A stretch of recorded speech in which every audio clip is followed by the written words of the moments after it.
Olá, pessoal. Então, hoje eu vou trazer aqui para vocês a proposta, né, que eu levei para a nossa webconferência, que infelizmente não deu para executar porque a gente teve uma participação muito baixa, mas a ideia é que eu criei aqui um Padlet com a nossa o percurso do nosso componente, né, de conceitos e discussões, e a ideia é que eu vou comentar um pouco sobre esse percurso, né, como uma sintetização, enfim, assim, retomar, né, muita coisa que a gente viu ali, e dentro dessa ideia, né, da onde a gente partiu até onde a gente vai para o fim do componente. E a minha ideia era que vocês contribuíssem com esse Padlet, né, que vocês pudessem não só olhar, né, não só, assim, eu vou compartilhar o link para vocês poderem acessar, mas eu gostaria que vocês pudessem, usando os comentários ou até a ferramenta de adicionar, né, como a gente tem aqui esse botãozinho, eu não sei quem que já usou a ferramenta, a ideia era que vocês pudessem contribuir com comentários, né, comentários sobre cada um desses itens aí, desses tópicos, conceitos, ou links para artigos que vocês acham que tem a ver com cada ponto desses aqui, ou então também é possível editar essa descrição, né? A gente tem um título e uma descrição. Então eu gostaria realmente que vocês se apropriassem e que contribuíssem com esse quadro aqui de uma forma colaborativa, né? Então, assim, aí já entrando na minha fala, qual que é a ideia aqui? A ideia é retomar lá do início do nosso componente, né? De onde a gente partiu, né? A gente partiu dessa conceituação de colocar o uso das TEDx e da internet dentro desse contexto da educação como uma forma de socialização, né? Talvez alguns de vocês aí lembrem que isso está lá no nosso material da primeira unidade. E essa socialização ela vai acontecer, né, seja só uma socialização como encontro de pessoas ou uma socialização um pouco mais específica, né, como seria a educação, ela vai acontecer dentro de um meio particular específico, né, que pode ser o meio físico, mas também, né, no nosso momento atual aqui, e como a gente viu de uma forma muito aguda durante a pandemia, né, a possibilidade disso acontecer por meio dos dispositivos técnicos aí que permitem a gente se comunicar com outras pessoas que estão em outros espaços, ou até em outros tempos, né, pensando numa perspectiva de comunicação assíncrona, inclusive como está sendo agora, né, eu gravando esse vídeo aqui para vocês verem depois e interagirem com esse conteúdo depois. Então, assim, da educação como socialização, a gente vai para essa discussão de onde está acontecendo esses processos, né, especificamente aí pensando, então, nas TEDx, internet. E um dos primeiros pontos que a gente vai levantar ali é quais que são os desafios que estão relacionados a essa estrutura, esse espaço, esse equipamento, né, que a gente está usando. Ou seja, quando você usa ali, e a maior parte das plataformas e aplicativos que a gente vai usar, que acessam a internet, né, que dão acesso para a gente, que permitem a gente se comunicar, eles têm um caráter comercial, né? Dentro desse caráter comercial, a gente está necessariamente fornecendo alguma coisa que traz vantagem para essas empresas, e necessariamente são os nossos dados ali do que a gente está fazendo, né? Seja dentro de uma rede social, de um aplicativo, outra plataforma. Isso traz a questão da privacidade, né? Toda a dificuldade que é manter nossa privacidade nesse momento e nesse contexto aí. E outras questões como a facilidade com que fake news são transmitidas, né? São produzidas e propagadas dentro desse meio, né? Então, isso é pincelar um pouco dos desafios que a gente pontuou lá. E aí eu vou arrastar aqui para a gente dar sequência, né? E aí colocar assim, se você vai usar essa estrutura em um processo de educação, quais são os questionamentos que você tem que fazer, né? Eles são indispensáveis ao que você vai fazer, ao que você vai propor? E por que utilizar essas ferramentas, esses meios aí? Essas respostas, elas vão estar permeando aí o resto de todo o nosso percurso aí, né, desse componente. Então vamos lá, aí daqui a gente vai, né, desse ponto aqui de observar as TEDx e a internet, a gente vai conceituar primeiro o que é, né, o que é a internet, o que é a web. A internet seria esse conceito mais amplo, né, que inclui tanto uma parte, pensando em máquinas é a questão do hardware, né, que seria essa infraestrutura de comunicação, que a gente não pensa muito, mas a gente vai colocar essa questão ali a partir das pesquisas, né, que a gente trouxe para começar, né, como que as pessoas acessam a internet. Então, é usando um computador, é usando um celular? Quais que são as especificidades de cada um desses? Né? Com relação a essas questões, eu gostaria, assim, como eu estou pontuando aqui esses tópicos, né, e colocando as questões, eu gostaria que realmente vocês pudessem colaborar e construir esse quadro em conjunto, né, trazendo seus próprios questionamentos, né. De acordo com as pesquisas que a gente viu lá dos PNADs 2005, 2016, aquela pesquisa da Ericsson lá que também está trazendo mais uma informação ali no nosso material, como é que a gente caracteriza, como que a gente pode caracterizar o uso, o acesso à internet por meio de um computador, por meio de um celular, né? Como que a gente pode caracterizar esses diferentes acessos a partir das pesquisas que vocês mesmos realizaram no componente, né? Gostaria muito de poder ver as considerações suas, mesmo que de formas pontuais, assim, né? Não precisa ser nada muito extenso, mas uma forma de que vocês pudessem interagir e ajudar a construir esse quadro, né? Bom, da internet a gente vai chegar ali nas definições do que é a web, né? A web seria essa face visível da internet, né? Ou realmente o que a gente vai acessar. Claro que tem outras faces ali dentro, né? Mas a web seria essa grande interface com que a gente entra em contato, onde a gente vai buscar informações, contato com pessoas ali dentro da internet. E aí essa conceituação de uma primeira web lá de 1991, queria ver se vocês lembravam, né? Quais são as diferenças aí, também trazendo essa questão de construção colaborativa, né? Quais que são as características da primeira web e depois da web 2.0, né? E claro, a gente também pontua ali essa questão, o que a gente consegue acessar dentro da web? Será que a gente consegue acessar tudo? Será que a gente só tem acesso a uma parte? E dessa web 2.0, e já dando uma dica aqui,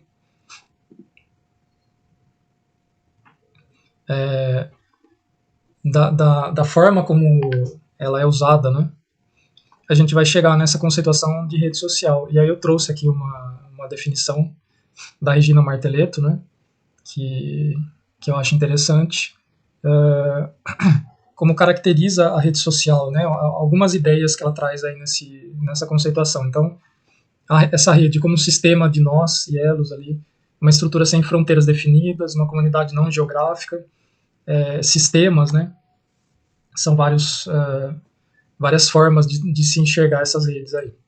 Então, pessoal, aí, dessa definição de rede social, né, dessas definições possíveis aí de redes sociais, a gente vou compartilhar com vocês um pouquinho do histórico do componente, que ele começou com a ideia de levar atividades para o Facebook, né,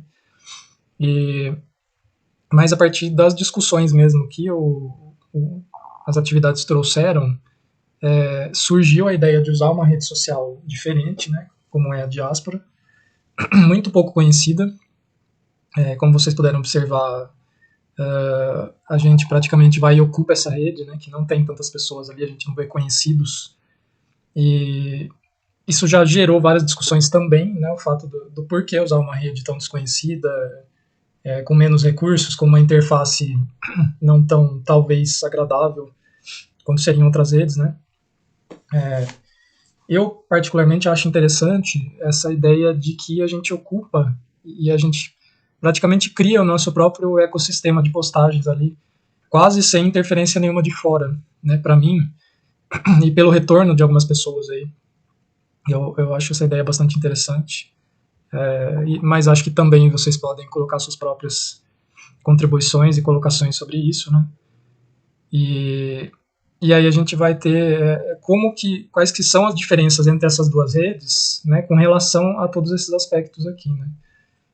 Qual que é a infraestrutura de cada uma, isso determina funcionamentos internos ali, quais que são as políticas de privacidade e uso de dados, como que elas funcionam com relação a compartilhamento, algoritmo, enfim, e tudo mais. Então, assim, a gente acaba tendo uma experiência na diáspora que é bem diferenciada em relação ao Facebook, Instagram, outras redes que a gente usa mais comumente hoje, né? E aí, eu coloco esse quadrinho aqui, né, esses que estão mais à direita, como o desejo de ter retorno de vocês mesmos, né? Como que foi essa experiência para vocês? pensando ali, né, que a gente interage, né, com dois aspectos dentro dessa experiência, com conteúdos e com outros usuários, né? E como que a gente pode pensar como foram esses dois tipos de interações aí, né? E, e lá também no nosso componente a gente vai ter uma categorização de ferramentas, né? Não sei se vocês lembram, gostaria de ver se alguém lembra, se consegue contribuir com o nosso quadro, tá? Então vou voltar aqui e saltar para o andar de baixo agora, que a gente tem mais coisas. Aqui a gente vai chegar na nossa terceira semana, né? Que o centro dela é nesse artigo do Moran, como utilizar a internet na educação, relatos de experiências, e que ele vai dar ali 4 possibilidades, né? Vai categorizar ali em 4 grandes possibilidades de aplicações, né? A primeira é com relação à divulgação, tanto de trabalhos, experiências, trocas de informações, isso pensando especificamente na educação, né? Uma segunda aplicação potencial ali com relação à pesquisa, que dialoga muito com a nossa experiência lá da segunda unidade, e uma colocação que eu acho bem interessante do Moran é essa de como pesquisar na internet, né? Ele tem uma frase lá que é o navegar com bom senso, gosto estético e intuição. E isso meio que acaba levando para essa definição de que você não entra na internet sabendo como pesquisar, né? Mas isso é uma habilidade que você vai desenvolvendo na sua própria lidando, né, com esse meio, se adaptando a ele. Uma terceira aplicação possível aí em apoio ao ensino, né, de trazer um conteúdo mais rico do que o que já é normalmente utilizado em sala de aula, então, que pode ser virtualmente quase qualquer coisa, né, imagens, vídeos, jogos, sons, tem uma infinidade de possibilidades de usar a internet e essas ferramentas aí para isso. E aí, com relação à comunicação, que seria um último potencial lá, e uma comunicação que pode se estender entre todas essas instâncias aí, né, entre professores e alunos, professores e outros professores, alunos e alunos também, e se estender desse contexto das aulas com o ambiente externo, né, como que a gente pode pensar em comunicações possíveis expandindo essa sala de aula, né. Por exemplo, quando a gente faz a nossa experiência da segunda unidade, a gente compartilha lá muita coisa em modo público, né, que é inclusive a nossa recomendação, e que está aberta a outras pessoas verem, né. Nesse aspecto, infelizmente, a gente lida com a questão da diáspora não ser tão ocupada, né, mas que poderia ser interessante que isso tivesse aberto para outras pessoas poderem ver, interagir, né, e entrar em contato com as nossas discussões e experiências lá. Aí, estendendo um pouco mais as discussões do Moran lá, a gente vai ter outras questões que ele coloca, né, com relação, primeiro, aos desafios de usar a internet nesse contexto da educação, né, primeiro de conseguir diferenciar informação e conhecimento, que é um grande ponto aí. Qual que é o papel do professor, né, nesse ambiente e como lidar com essas novas dinâmicas, né, que isso também é um grande desafio. A possibilidade de dispersão dos alunos lidando com esse meio e a questão de como conseguir administrar o tempo, né, já que a gente tem uma ferramenta que ela é ubíqua, que ela está em todos os lugares, que ela não se limita ali àquele espaço físico e nem ao tempo definido, né, que ela pode acontecer em outros tempos, como é que a gente vai administrar tudo isso, né?